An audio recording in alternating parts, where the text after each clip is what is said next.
Thank you, Mr. Speaker.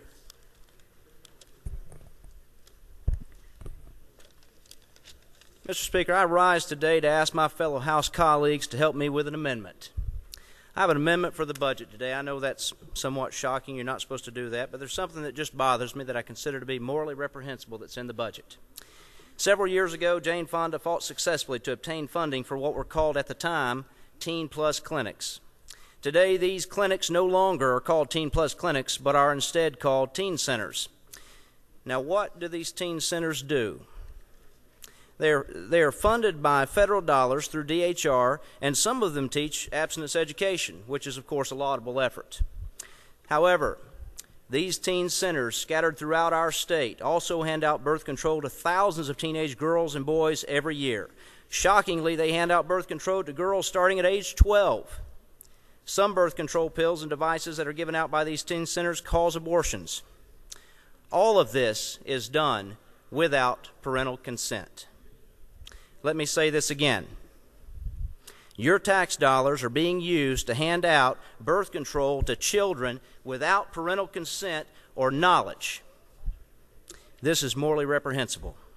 But today, these clinics still operate on federal money, what we, the General Assembly, passed through to the local teen centers. In the 1990s, of course, several members of this body, who are sitting right here today, fought to get this money removed. Many of you, I know, are shaking your heads and saying, I thought this was taken out. I thought that we had done away with this money that funds abortifacients and other types of birth control for kids without parental consent. I know. I thought that too.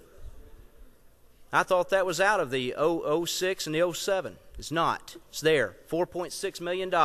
31 teen centers across our state. Each of them get $150,000. This is confirmed by DHR. There's no funny business on this. It's all federal dollars, and I realize that there may be a respectful public policy disagreement over this. I realize that some folks may disagree with me on this. However, I do want us to have a vote. I would like for this House to have the opportunity, and I hope that you'll vote your conscience. I hope that you'll look at this not as an amendment to try to monkey with the budget, but instead look at it as a matter of conscience. Should parents be told before their children are given birth control pills? Should parents be told before their children are referred possibly for an abortion? Today, I will offer an amendment to make one change only. My amendment will forbid any money, federal or state, to be used to hand out birth control to children without parental consent, and that's the key. Now, I realize that some will tell you that this will mean that this will hinder the federal program, will cause it possibly to go away. Well, I'm going to tell you that there's one good way to send a message to the federal government to change that policy. Tell them today that we're not going to let the children of Georgia or let people, state employees in Georgia, use tax dollars to give birth control to children without their mamas and daddies knowing about it. Folks, I ask you to vote for my amendment, and Mr. Speaker, I'll be happy to yield any questions if there are any.